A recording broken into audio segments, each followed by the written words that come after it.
Hello, everyone. How are you? RK Stud with you, and Kit Kat's in the room with me. She says hello. Oh, let's see where to begin. Last night, our LPW show down at the Strand, Fremont, Ohio, downtown Fremont. It was electric. It was packed. It was fun for a little while. I'll get to it. If you've never been to an LPW show and you're in the area, I really want you to come down to Fremont, Ohio. For $15, $20, you can get in. Let's see. There's also the backstage lounge that's in the building, which has some nice, fine food. Maybe you want a little alcoholic beverage, just to begin with. But the wrestling has been top notch. I won't go forward as to say, well, I will say.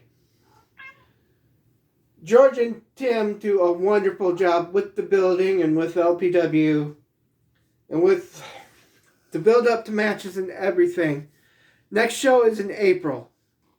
April 8th, I believe. That's 1 week after WrestleMania.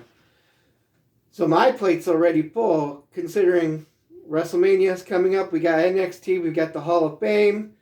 A week after that, we've got LPW action. Not to mention, my buddy up in Michigan sent me 5 brand new wrestling shows. So my plate's full. But to get back to LPW. First, we start off with an announcement from Tim Horner Jr. He had to do a few things, and he had to get his 8-9-year-old son Noah to relinquish because the Ohio Athletic Commission does not let kids be tag team champions. Boo-hoo. But next was on his plate was Jock Sampson was supposed to appear, but he didn't appear. So that through the main event, monkey wrench into the main event, where Tim finally announced that he was fully cleared to wrestle again, which is all fine and dandy. Then next we had the young team of the Saint brothers, Chase and Corey, who, if you remember, all the way back in September, I saw them. They were fresh and green. And these kids have really they've stepped their game up. They took on a couple of new kids. I didn't catch their names. They're like the Gator Boys or something like that. So you could tell these kids were kind of nervous in the ring and inexperienced, but I'm sure they will grow considering the school they went to. Then next we had Moonshine Sherman Walker against Officer Murph. Officer Murph being a year into the business. Sherman's been around for a little while. So it was a heel match. I'm not too big on heel matches, just because no one can really cheer for either one of them.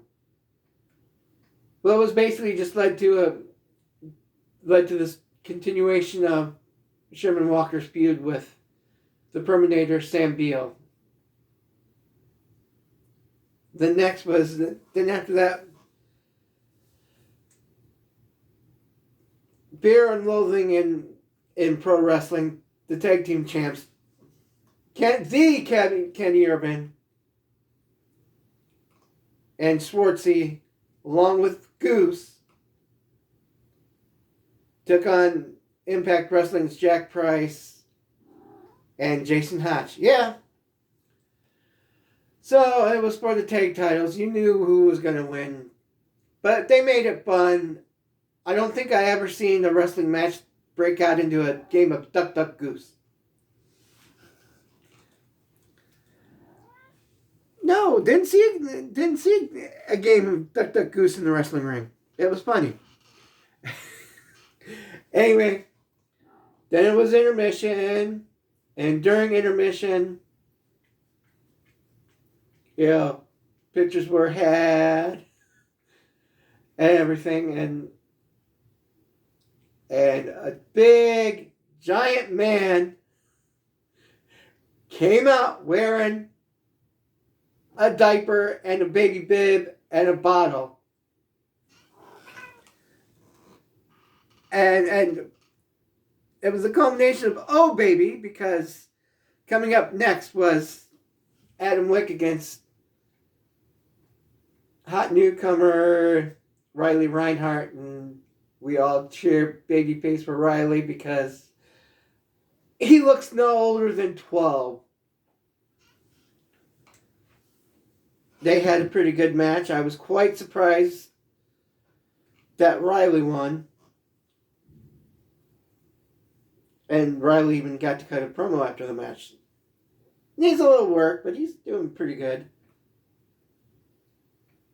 And then we came to the main event. Tim Horner Jr. against the Bachelor Benjamin Boone.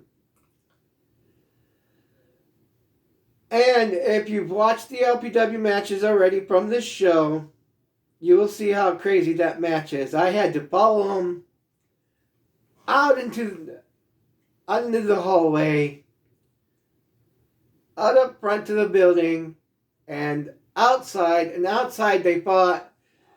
So if you see the footage, you knew how wild and wacky that match was.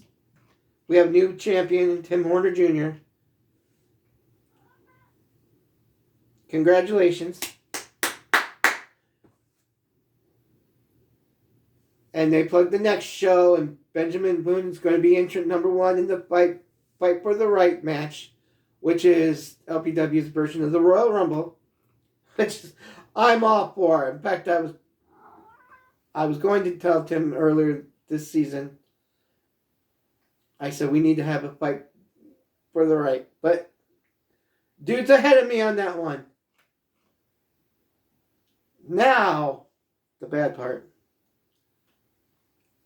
Some dude in front of me sat with some friends because he's a friend of a friend. Apparently, he didn't like my cheering and hooting and hollering and having fun. I'm a 47-year-old man, okay? I deserve some fucking fun at a goddamn wrestling show. Okay, buddy? I don't give a shit that you had a headache, but you didn't have to tell your fucking little buddy to tell me. You could have turned around and asked me yourself instead of being some pussy fake ass bitch. And then we had some kids standing up right next to us, screaming and yelling in his fucking ear while he has his headache. And he couldn't fucking tell them kids to settle the fuck down. Well, you know what?